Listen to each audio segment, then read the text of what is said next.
Bonjour à tous, voici le corrigé des exercices 5 et 6 donc sur la fraction d'une quantité.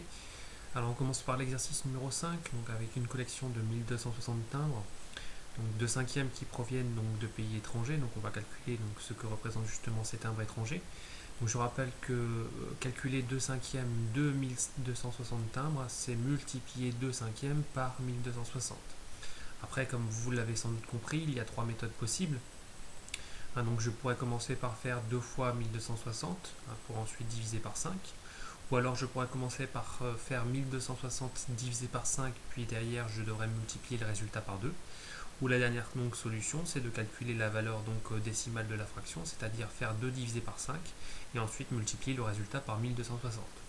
Moi j'ai décidé donc d'appliquer la première méthode, donc je commence par faire 2 fois 1260, qui me donne un total de 2520. Que je divise ensuite par 5, ce qui me donne un résultat de 504. Donc Gaëtan possède 504 timbres étrangers. On nous dit ensuite que parmi ces timbres étrangers, donc 4 septièmes représentent des animaux.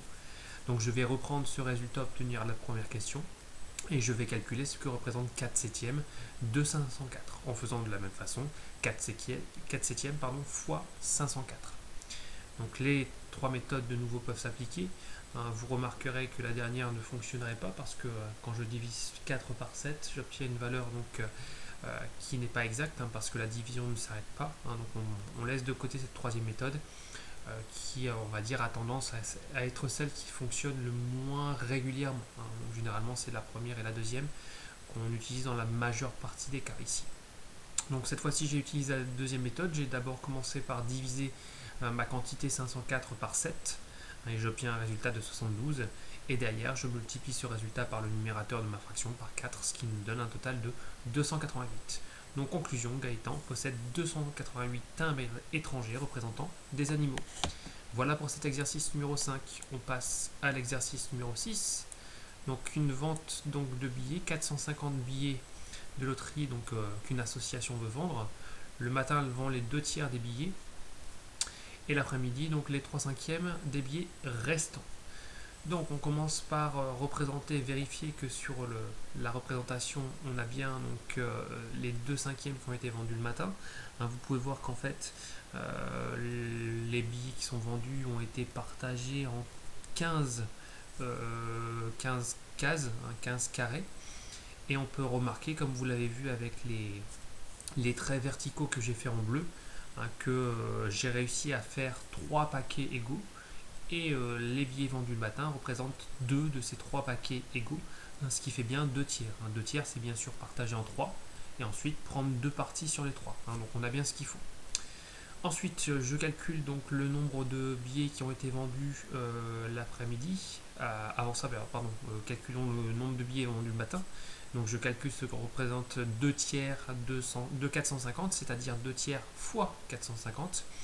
De nouveau, j'utilise donc l'une des trois méthodes avec encore une fois la troisième qui ne va pas fonctionner parce que 2 divisé par 3 est une division qui est infinie. Donc moi j'ai utilisé donc, la deuxième méthode, mais la première fonctionnait très bien. J'ai d'abord commencé par faire 450 divisé par 3 qui me donne un total de 150 que j'ai ensuite multiplié par 2, soit un total de 300. Donc 300 billets ont été vendus le matin.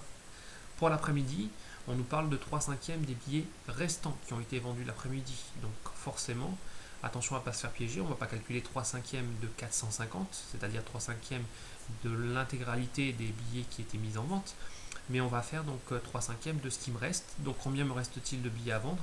Il m'en reste en fait 150, pourquoi? Parce que j'en avais 450 à vendre et j'en ai vendu 300 le matin. Donc au final, il nous reste à calculer 3 cinquièmes de 150 en faisant 3 cinquièmes fois 150. J'ai de nouveau ici utilisé la deuxième méthode en faisant 150 divisé par 5 pour commencer, qui me donne un résultat de 30 que je vais ensuite multiplier par 3, soit un total de 90. Donc finalement, 90 billets ont été vendus l'après-midi. Vous pouvez voir que moi je l'ai représenté en fait sur le schéma également, donc sur la part des billets restants. Donc on avait 5 cases, et bien 3 cinquièmes c'est 3 cases sur les 5. Voilà pourquoi en rouge représente donc le nombre de billets qui ont été vendus l'après-midi. Voilà pour la correction de ces deux exercices. À bientôt.